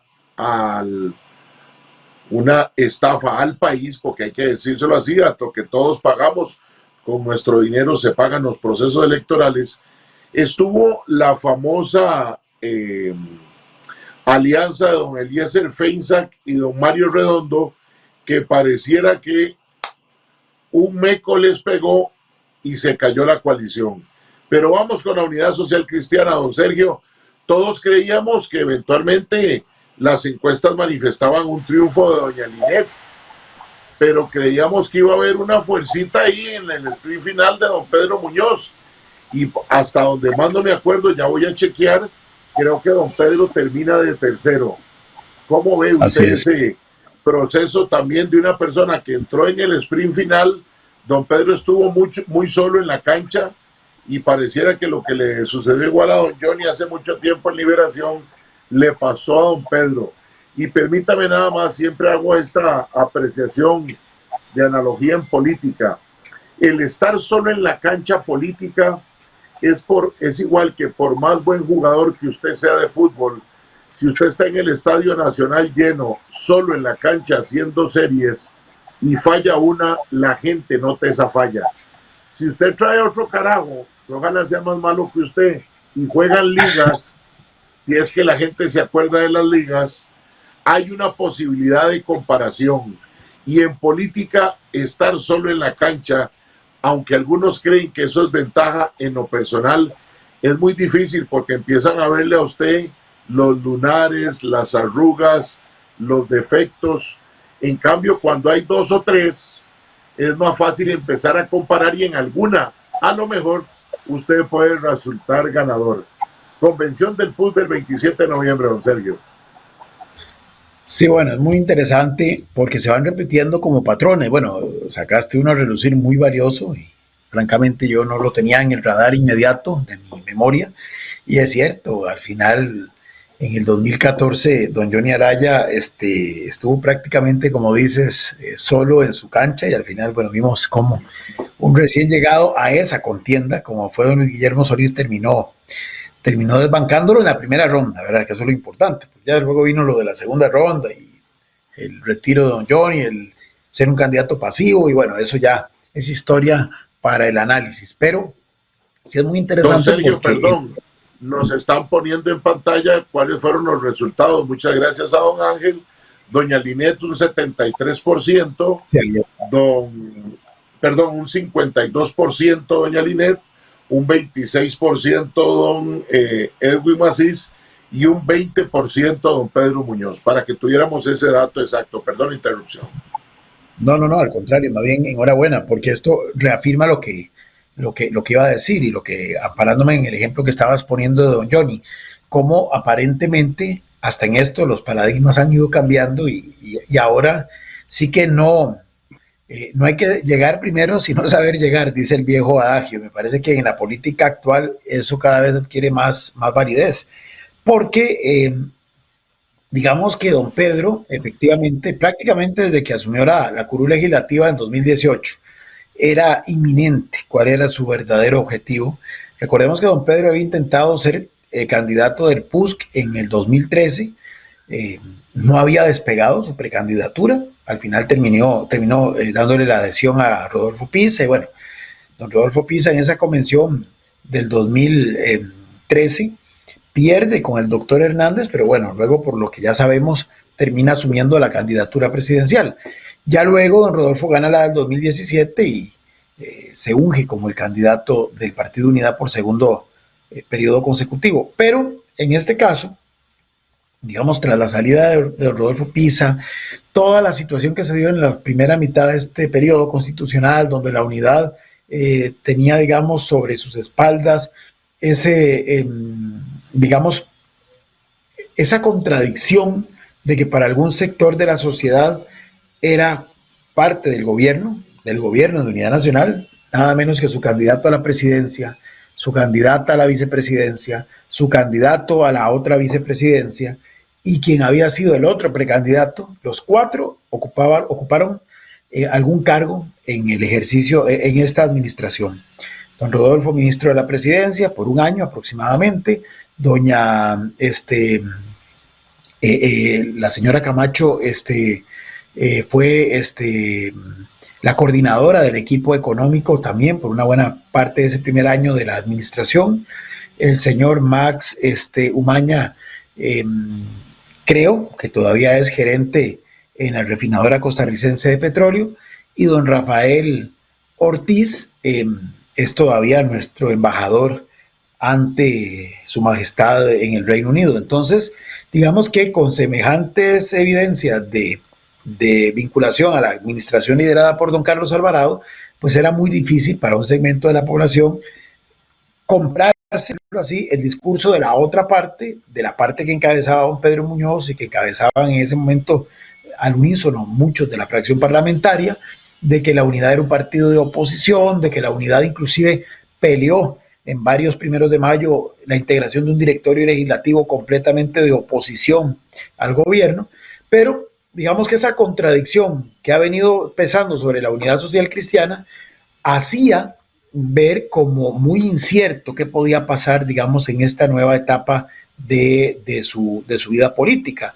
Recordemos además que el Partido Unidad, bueno, había experimentado un crecimiento importante en su rendimiento electoral en el 2018, cuando don Rodolfo Pisa había llegado a un 16%, importante para ese proceso de recuperación de la unidad post-2004, ¿verdad? Después de haber estado prácticamente al borde de la desaparición, inclusive en el 2006 y en el 2010, la votación alcanzada para la presidencia de la República no lo acreditaba a ser sujeto de financiación con el aporte estatal, porque la Constitución dice que es el 4% de lo que debe como mínimo un partido lograr en una elección presidencial para hacerse acreedor a parte de la deuda política, como se le conoce popularmente.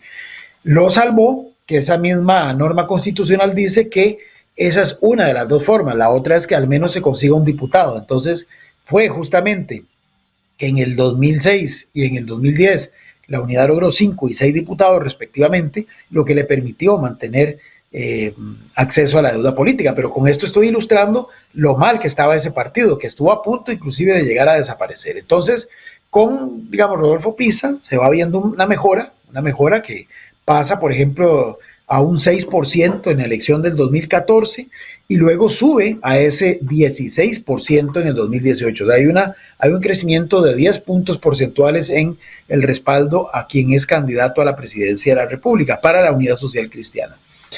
No obstante, la unidad ahí tenía ante sí este gran desafío, porque además esa figura que había sido significativa, protagonista en ese proceso de recuperación, ya no solamente no estaba, sino que una buena parte del gobierno, de este gobierno que es tan cuestionado por muchos segmentos de la sociedad, había jugado un rol destacadísimo. Inclusive había sido su presencia la que le había permitido a don Carlos Alvarado construir toda la narrativa del llamado gobierno de unidad nacional.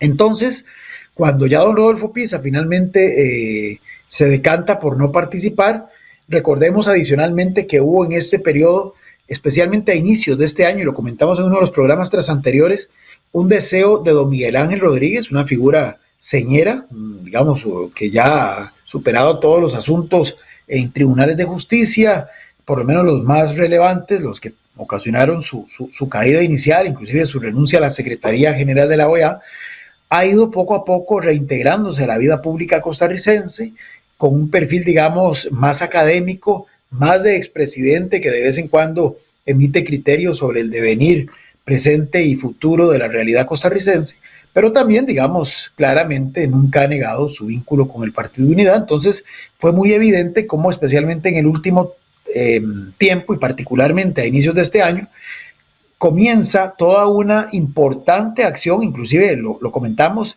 en materia comunicacional ante los medios de comunicación de diferentes modalidades, toda una campaña a favor de buscar una coalición de partidos de centro derecha, humanista, y además en el caso interno de la unidad, de modificar la forma en que se eligen los candidatos y candidatas a las curules legislativas. Bueno, recordemos que su tesis, que inclusive fue el centro de atención mediático por cerca de 2 semanas, previos a la asamblea que se iba a hacer en febrero del Partido Unidad, donde se discutirían estos temas. Bueno, fue una asamblea que al final ni siquiera logró despegar, porque a la hora y media de haber iniciado, entiendo, rompió el quórum y prácticamente ninguno de los temas sustantivos pudo ser analizado y pudo ser votado en cuenta de estos que mencionaba. Entonces, en medio de todo esto, se da el proceso de la de la convención. Y entonces, para ese momento, solo aparecía don Pedro Muñoz, ya comenzaba a rumorarse la precandidatura del diputado Erwin Macís y la de Roberto Suñol, que luego por razones de salud decide declinar sin ni siquiera arrancar. Y entra en escena, como bien lo planteaste, Fernando, ya en la parte final, ya como por ahí de marzo, es más, casi que después de que se da o que se da por culminado ese intento fallido de buscar esa coalición, de que la unidad aprobara participar en una coalición, surge la figura de Linet Saborío, que, vamos a ver, después de los cargos que ejerció y que yo enumeré antes del corte, había prácticamente pasado a la sombra a nivel de lo que es la opinión pública, es decir, había prácticamente pasado desapercibida y se sabía dentro de los círculos más cercanos del poder y de los que están vinculados a la Asamblea Legislativa y a la Unidad Social Cristiana particularmente, que doña Shirley Díaz, la diputada Shirley Díaz, la había incorporado a su staff de trabajo en su despacho. Pero más allá de eso, digamos, realmente para el común de la ciudadanía, la figura de doña Linet prácticamente era, pues en el mejor de los casos, y con todo el respeto lo digo así, era historia, ¿verdad? Era una figura que había ocupado un alto cargo en un gobierno, dicho sea de paso, el último de la Unidad Social Cristiana, del año 2002 al 2006. Bueno, se postula doña Linet, comienza la carrera aparentemente más tarde. Yo recuerdo en tu programa haber dicho que, bueno, que uno de los desafíos que podía tener era ver justamente cómo lograba involucrar dirigencia especialmente en áreas rurales donde tuviera la capacidad esa dirigencia de movilizarle potenciales votos en el momento en que se diera una convención. Bueno, al final este proceso pues dio un resultado que ya los estudios de opinión comenzaron desde hace como un mes antes de la convención a proyectar que había una mejora de doña Linet que iba ascendiendo y que ese ascenso de Linet Saborío implicaba un descenso casi que en simultáneo de Pedro Muñoz, y entonces aún así todo el escenario apuntaba a que podía ser un triunfo de doña Linet, una derrota de don Pedro, pero con don Pedro siempre situándose en el segundo lugar. Viene, pero la gran sorpresa, así como don Rolando fue la sorpresa de la Convención de Liberación, don Erwin es la sorpresa de la Convención de la Unidad Social Cristiana. Ya vimos los números que nos hicieron el favor de compartir, cómo logra situarse en un segundo lugar por encima del precandidato Muñoz, y cómo adicionalmente doña Linet Saborío gana 6 de las 7 provincias y Erwin Macís, no Pedro Muñoz, Erwin Macís gana la provincia de Limón. E inclusive en la provincia de Limón le saca una diferencia, esto con base a los datos que emite el Tribunal Electoral Interno del PUS, aclaro, una diferencia considerable, inclusive a la propia doña Linet. Entonces, digamos que aquí se pueden ir leyendo varias cosas. Primero, pareciera que sí, que no hace falta estar mucho antes, que... bueno, y otro tema importante a nivel de contexto. De acuerdo a esos mismos datos del Tribunal Interno, lo que decías hace un rato, cerca de 163,000 personas acudieron a votar en esta convención. Obviamente muy por debajo de lo de Liberación, pero jamás estuvo en el tapete comparar la Convención de Liberación con la de la Unidad.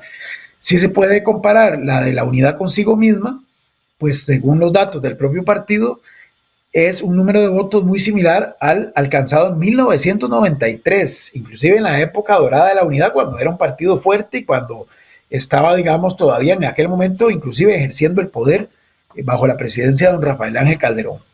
Entonces, eso pues obviamente llenó de satisfacción a los dirigentes socialcristianos, y bueno, la explicación es, desde la perspectiva oficial de ellos, que la figura novedosa de una mujer, la primera mujer que se inscribía como precandidata en el PUS, generó este nivel de motivación y produjo, digamos, este apoyo mayoritario hacia su figura, que finalmente le permite también, en su primer intento, convertirse en la primera mujer en ser candidata del Partido de Unidad Social Cristiana.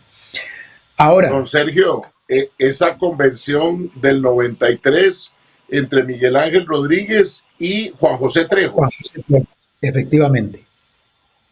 Y otro elemento que me parece importante de mencionar dentro de los nombres que usted decía de socialcristianos en el gobierno del actual presidente Alvarado Quesada, hay otro Rodolfo que ha sido además pieza fundamental y que era el trapito de dominguear hasta hace algunos días en que empezaron a salir los casos de cochinilla, que era el caso de don Rodolfo Méndez Mata, exministro en 2 administraciones, una de la coalición Unidad con don Rodrigo Carazo en el año 78, en 3 gobiernos, también el gobierno de don Rafael Ángel Calderón en el año 90 y en el año 98 en el gobierno de don Miguel Ángel Rodríguez, en ministerios como Obras Públicas y como Hacienda en su momento en la administración Calderón Fournier. Y además precandidato en la Unidad Social Cristiana, si más no me equivoco, en 2 momentos históricos. Uno, cuando el Partido Unidad va a buscar la candidatura, todavía no estaba ni formado como partido para la elección del año 86, creo que don Rafael Ángel Calderón y don Rodolfo Méndez, y después con don Abel Pacheco en el año 2001, de la cual sabemos la historia. El ganador fue don Abel Pacheco de la Espriella, quien después se convertiría en la segunda ronda, que ya nos hemos acostumbrado, en presidente de la República, ganándole a don Rolando Araya Monge.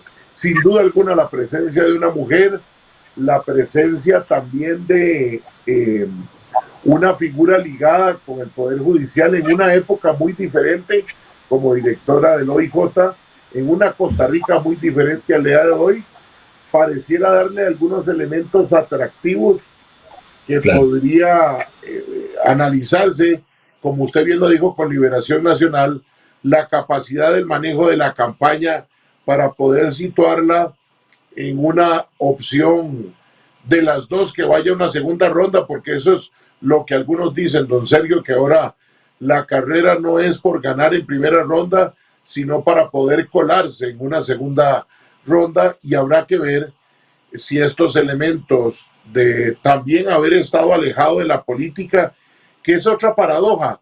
Curiosamente, el costarricense, en el caso de lo que hablábamos de don José María Figueres, podrían apuntar en una persona de experiencia. También se dice en el caso de doña Linet que podría ser un factor a su favor de no haber estado ligada en los últimos 20 años, 18 años, en el quehacer público, político, y que podría ser una carta de presentación también a manejar, don Sergio. No, completamente. Solamente un detalle, bueno, esto de la población que acudió a votar, bueno, según los datos del Tribunal Interno del PUSC, votos válidos, bueno, fueron 163,000, pero votos válidos fueron 162,000 y un poquito más, de los cuales, pues, doña Linet alcanza el porcentaje ya planteado. Igual, así como lo digo con Liberación, lo digo con el caso de la Unidad. Ese número que a las autoridades del Partido Unidad llena de gran satisfacción, y tienen por qué, y si lo comparan con sus propios procesos internos de épocas anteriores, inclusive la del 2017 fue de 113,000 personas las que acudieron a votar entre Rodolfo Pieza y Rafael Ortiz, pero si uno las aterriza a los números, digamos, que los estudios de opinión más actuales dicen, tiene el Partido Unidad a nivel de simpatía, o sea, de gente que públicamente dice pertenecer o sentir algún vínculo, algún ligamen con ese partido, pues está dentro del margen, digamos, de lo que podríamos llamar voto duro, aunque como en el caso de Liberación tampoco podemos decir que todos eran estrictamente social cristianos o que todos los social cristianos fueran a votar. Solamente para los que nos están siguiendo, el estudio de la CIEP pone que la Unidad Social Cristiana tiene un apoyo que oscila entre el 5 y 9%. Al padrón electoral actual, eso es entre 176,000 y 317,000 personas. Y digamos que fueron a votar 163,000, está prácticamente en el mismo nivel que yo estaba señalando, pero que entonces representa alrededor de un 5% del padrón total, que inclusive si le agregáramos el tema de que puede haber un 32-33% de abstencionismo a partir de la media de los últimos 3 procesos electorales, tan solo subiría como a un 7%. O sea, volvería a ser el apoyo electoral que obtuvo en la elección del 2014. Entonces, obviamente, con esto no lo quiero decir. No alcanza la cobija, don Sergio. No alcanza la cobija, hay mucho que avanzar. Y aquí es en donde entra entonces lo que señalabas, las características de la figura, de la persona. Es la primera mujer del Partido de Unidad que se mete en este proceso, es la primera mujer que logra esa estafeta en la unidad, pero adicionalmente es una mujer que tiene, como bien nos señalabas, algo de experiencia, tanto en el ámbito judicial como en el ámbito del Poder Ejecutivo, pero adicionalmente, porque yo dije hace un rato que la gente ahora, digamos, otro de los aspectos por los que se puede decantar por alguien es porque haga clic, porque genere empatía, y eso a veces puede resultar más determinante que inclusive valoraciones de tipo cognitivas, ¿verdad? Que racionalidades que uno se construya para determinar qué decisión voy a adoptar como elector.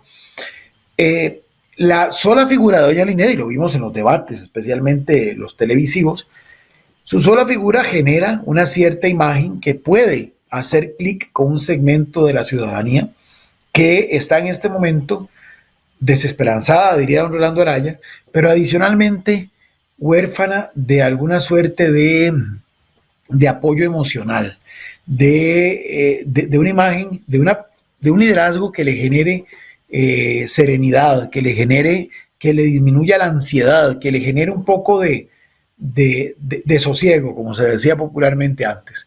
Y yo lo pongo así, con el ejemplo del niño que está en una tormenta, está en su cuarto, suena un rayo, se ve un rayo y suena un trueno muy fuerte, y entonces ese niño sale corriendo al cuarto de la mamá, se refugia en el regazo de la mamá, y aunque la tormenta sigue, y es más, pueden seguir viéndose rayos, seguir sonando truenos, recrudecer la tormenta, ya la actitud del niño va a ser otra, porque se siente acuerpado, protegido, resguardado por su madre.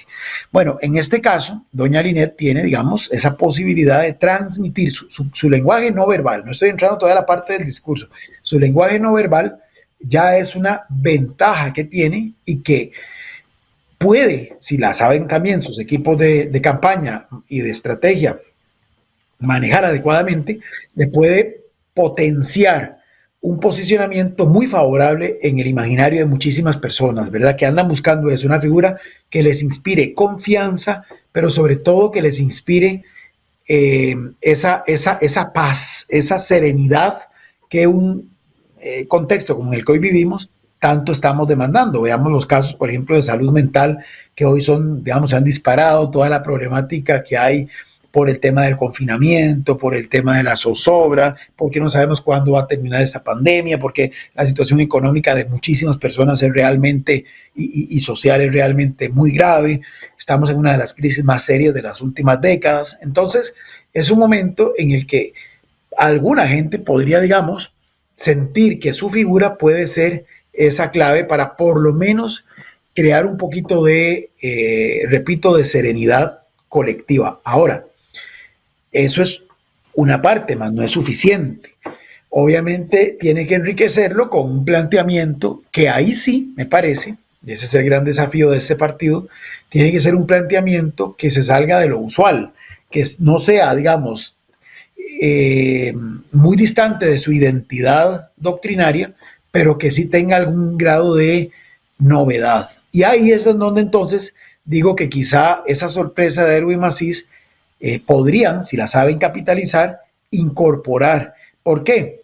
Porque Erwin Macís, básicamente creo que fue también en la recta final y particularmente en sus intervenciones en debates, donde despertó un poquito el interés de alguna gente con algunos planteamientos y algunos temas que no son necesariamente de la agenda normal, ordinaria del PUSC, y que en él se veía muy bien, porque al ser el más joven de los tres precandidatos, podía encarnar con más naturalidad el ser el abanderado de esos temas. El tema, por ejemplo, de las energías alternativas que tanto planteó, el tema de la necesidad de encontrarle respuestas a esos requerimientos de la población joven, ya no de la juventud propiamente dicha de 18 y 20 años, pero sí de la población joven que incluya a esos jóvenes más otros un poquito más avanzados en edad, pero que están en una fase apenas de consolidación de sus proyectos personales, familiares, empresariales, laborales, y entonces de alguna forma podríamos suponer que incidió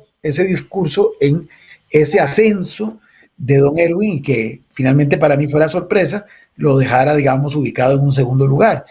Pareciera que el planteamiento de don Pedro es un planteamiento más confrontativo, más inclusive de descalificar, ya ni siquiera a sus contendores, sino de descalificar a Figueres, porque ya en la recta final de su campaña hacía alusión al candidato Figueres, y al gobierno y al PAC, pareció que fue más de lo mismo, digamos, de ese discurso más tradicional que se enarbola para tratar de establecer una diferencia con respecto a los otros, pero que pareciera que por lo menos en este momento eso no generó un nivel de apoyo, digamos, suficiente. No hay que olvidar, por supuesto, que la unidad tenía, igual que en el caso de Liberación, otros procesos que se desarrollaron de manera simultánea a la escogencia del candidato o candidata, que también jugaron su dinámica aparte y también, de alguna forma, pudieron incidir en algunos resultados. Tal vez no en el gane, por ejemplo, de doña Linet, pero sí quizá en esa, digamos, súbita mejoría de don Erwin con respecto a don Pedro, como por ejemplo en el caso de don José María, pues obviamente también el que mucha de la dirigencia sea más cercana a él, también pudo haberle terminado de contribuir para lograr el éxito del que ya hablamos antes. Pero digamos que doña Linet y don José María parten como dos opciones importantes para uno de los dos al menos visualizársele en una segunda ronda. Por supuesto que todo dependerá de lo que surja de otras figuras, de otras opciones. Si es un hecho que para la unidad es un riesgo, y ahora sí podemos entrar al otro tema, la prevalencia de otras organizaciones y de otros liderazgos que muchos provienen de la misma unidad y que de alguna forma terminan pescando en el mismo sector del lago en el que pesca la unidad. Y particularmente hablo, digamos, de don Eli Feinsack, bueno, de don Mario Redondo, que no sabemos si al final eso no parte de la coalición, y ni qué decir del republicano, que todavía no tiene claro cuál va a ser su candidato, o del mismo Rodolfo Pisa, que tal vez no pueda, con el partido Nuestro Pueblo, lograr ese 16% que se consiguió con el apoyo de la Unidad Social Cristiana en el 2018, pero sí pudiera llegar a ser un contendor que, como pasó en el mismo 2018, pero en contra suya, lo representó el doctor Hernández, sí le pueda restar votos, en este caso, a la candidata del Partido Unidad Social Cristiana. Don Sergio, no vamos a hacer nuestro último corte para entrar en el último tema, que nos quedan unos 13 minutos. Creo que al final vamos a dejar pendiente un tema que es de suma importancia y que además es muy amplio, como es el tema de Cochinilla y de la sentencia formal contra el Partido Acción Ciudadana. Paradójicamente, un partido que hace 21 años nace contra la corrupción, hoy es el segundo partido reciente formalmente sentenciado por estafar a los y las costarricenses, hay que decirlo así, porque quienes pagamos los procesos electorales somos todos los costarricenses, y esa estafa se le hace al pueblo costarricense en un proceso electoral. La gran diferencia que tiene es que el Movimiento Libertario, que pareciera que no iba a aparecer, ahora aparece con un candidato que dice no ser libertario, pero bueno, está en el Movimiento Libertario, tema para otro programa. Pero bueno, es tan amplio el tema de Cochinilla y esto del PAC, porque sin duda alguna resquebraja la confianza en el tema político, porque no solo se queda en el partido de gobierno, va hacia atrás con otro gobierno de Acción Ciudadana, con otros gobiernos de Liberación y la Unidad, y lo que deja es un descontento general del ciudadano, que tendrá que hacer un esfuerzo impresionante quienes al marketing político se dedican. E igualmente esperemos que ya don Antonio Sobrado salga del claustro allá en el edificio del Tribunal Supremo de Elecciones y hagan una campaña de motivación para que los ciudadanos salgan a votar, y que no nos diga el tribunal que no le corresponde, porque si no lo hace el tribunal, ¿quién va a motivar a los ciudadanos a votar? Sin duda alguna de las campañas políticas también llevan una motivación de algún partido indirectamente en que usted se quede en casa y que el voto más fiel sea el que escoja. Eso es un elemento que será de análisis también de otro programa, pero me parece importante lo que usted dejaba ahí abierto, y es en el tema de la unidad, que van al mismo estanque a tratar de pescar la Unidad Social Cristiana, el Republicano Social Cristiano, el partido Nuestro Pueblo, que nace más allá de la coyuntura de la posibilidad de don Rodolfo Pisa, nace de una figura de una persona en Desamparados que quiso ser alcalde, que quiso ser diputado con la unidad, con el Republicano, y ni qué decir de don Mario Redondo y don Eliezer Feinsack. Don Eliezer, ex viceministro de Transportes con don Miguel Ángel Rodríguez, y don Mario Redondo, que fue diputado a la Asamblea Legislativa primero por la Unidad Social Cristiana, después por el nuevo partido que él fundó, pero que están en ese mismo en esas mismas aguas tratando de pescar, lo que significa estar más alejados de ese segundo lugar. Don Sergio, ¿cómo ve usted ese panorama de esas otras alternativas que buscan en el mismo estanque y que marcan un poco el trabajo de doña Linet? Vea usted también el elemento de don señor Carabaguías, que había estado en el Republicano, ahora es el mano derecha de doña Linet, y que además ya tiene el levantamiento de la prohibición que le había impuesto a la Contraloría General de la República. Cuidado, no prestemos la atención a ese nombre que va a querer empezar a construir futuro, como en algún momento lo planteó desde Incofer, don Sergio. Sí, es muy interesante porque, vamos a ver, hemos dicho que el electorado está cada vez más dividido, que hay menos lealtades y menos conexión con los partidos políticos, y que antes representaban más la identidad inclusive de una amplia porción del electorado costarricense de las épocas pasadas. Hoy, digamos que a pesar de eso, a pesar de que ya tal vez la gente no es tan liberacionista o tan del PUSC, o como en su momento lo decíamos, tan figuerista o tan mariachi, o tan calderonista, ciertamente sí hay todavía en diferentes segmentos del electorado inclinaciones hacia una u otra visión que, aunque sin que lo cataloguen de doctrinario, sí se asemeja, digamos, a lo que podríamos decir es una visión país a partir de ciertos presupuestos. Quiero decir con esto, hay gente que, por ejemplo, ve bien, digamos, que el Estado, y bueno, lo sacó un estudio recientemente, tenga un papel protagónico en la vida pública, especialmente en el campo de la seguridad social, en el campo de la educación, en el campo de la infraestructura, a pesar, bueno, ahora de los escándalos que han surgido. Y hay otra gente que ve menos bien eso, que consideraría que lo importante es que el Estado básicamente lo que haga es facilitar las condiciones para que uno, con su propia iniciativa, su propio esfuerzo, su propio emprendimiento, saque adelante sus proyectos personales o sus proyectos familiares. Esas cosas, digamos, hay algunos que creen más en una posibilidad de la competencia en algunos servicios, y entonces ven bien que además de los taxis rojos, por decir algo, existan estas plataformas para pedir servicios de transporte de personas privado, como es Uber, como es tantos otros que hay.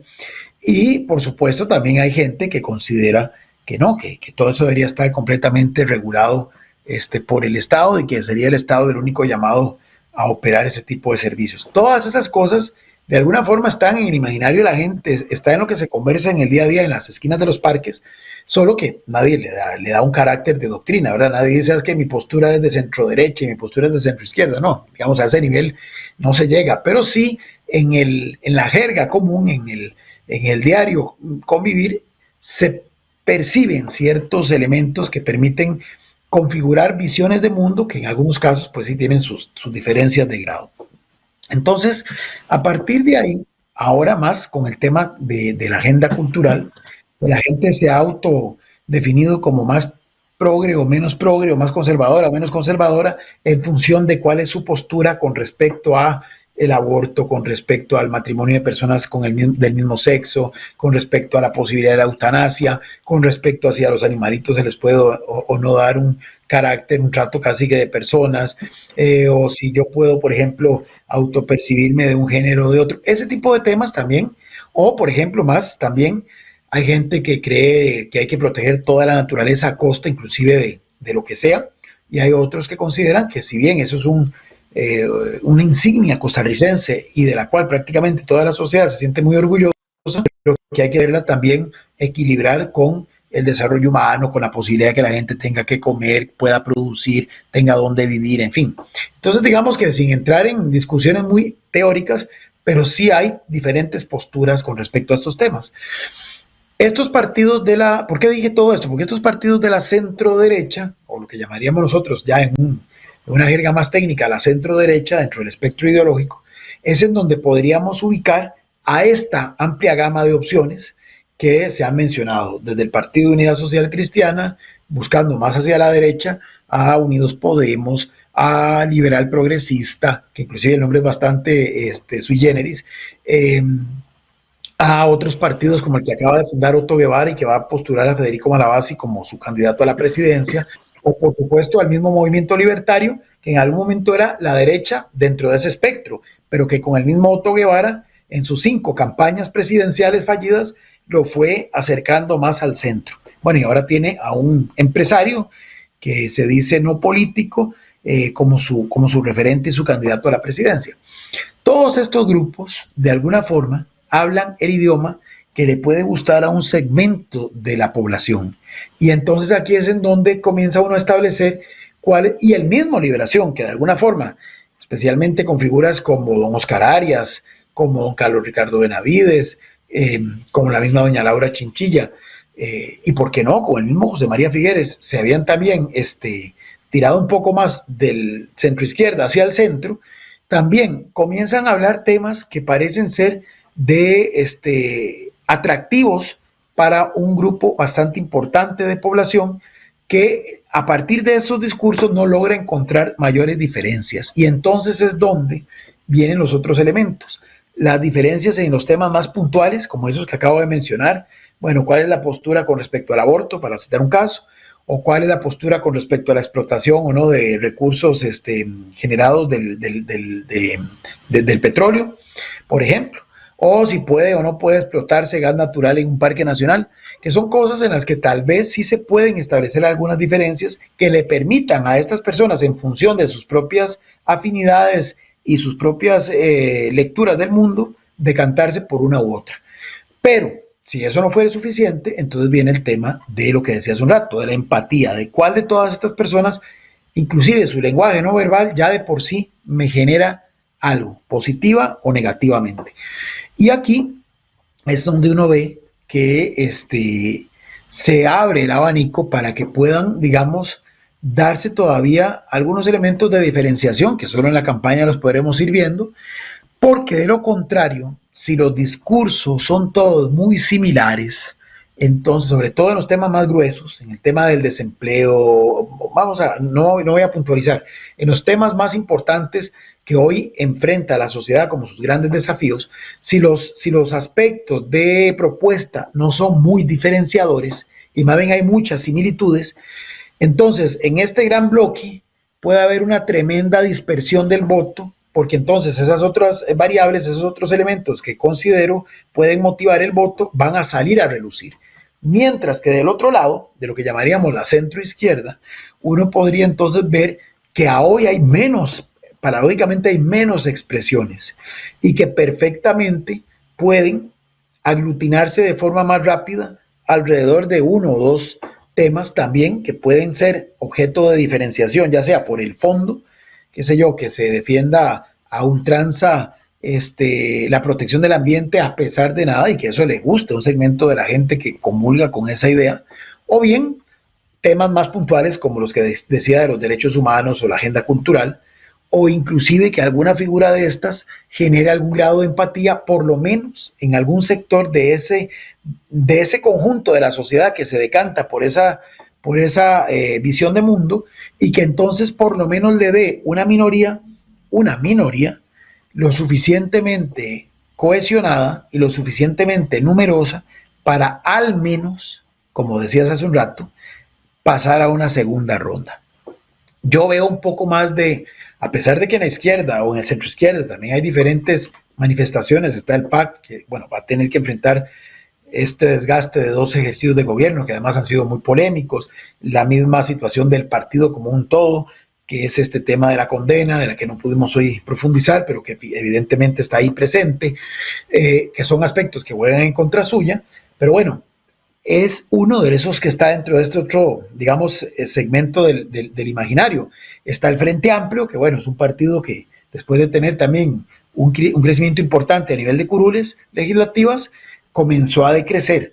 Y hay otros grupos que están comenzando a emerger, que básicamente a lo que aspiran es a puestos en la Asamblea Legislativa, que manejan un discurso cercano al centro izquierda, como este partido recientemente constituido, un partido nacional que lidera la exdiputada doña Carmen Quesada, paradójicamente diputada por el Movimiento Libertario y ahora reivindicando un discurso más de centro izquierda, que podrían comenzar también a fragmentar ese otro voto, pero por lo menos a hoy percibo como más concentrada, una mayor presencia de opciones electorales en el centro derecha que pueden fragmentar la votación. De ahí que creo era muy, digamos, pertinente la lectura que hacía don Miguel Ángel Rodríguez de buscar esa famosa coalición que, bueno, al final aparentemente no va a prosperar todavía.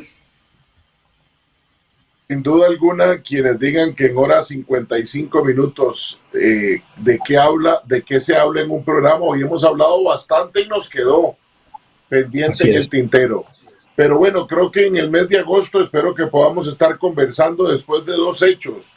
La convención del Partido de Acción Ciudadana, pero antes de eso, la fecha famosa del 5 de agosto de las coaliciones, que van a marcar un camino también. Y nos queda pendiente Cochinilla y el PAC, que sin duda alguna son parte importante de lo que será la campaña electoral. Don Sergio, siempre un gusto, un placer y agradecidos por su compañía y por su análisis aquí en la esquina del parque. El placer es mío, Fernando, de haber compartido con vos y por supuesto con toda la gente que amablemente ha seguido esta hora y 50 y pico de minutos el programa. Un placer. Muchas gracias a don Sergio Araya Alvarado, politólogo de la Konrad Adenauer en Costa Rica, pero especialmente muchas gracias a ustedes por dedicarle un ratito de tiempo a su país y escuchar de este análisis de lo que sucede en ese mundo de la política que a mucha gente no le gusta, pero que es parte importante para nuestra vida en la toma de decisiones. Por hoy hemos terminado. El próximo sábado, al ser las 3 de la tarde, yo lo espero aquí, en la esquina del parque, su lugar de encuentro. Feliz fin de semana, que Dios los bendiga, cuídense mucho, hasta la próxima. En la esquina hemos presentado En la esquina del parque, su lugar de encuentro. Los esperamos todos los sábados de 3 a 5 de la tarde, aquí en el Facebook Live de En la esquina del parque y en Antena 6.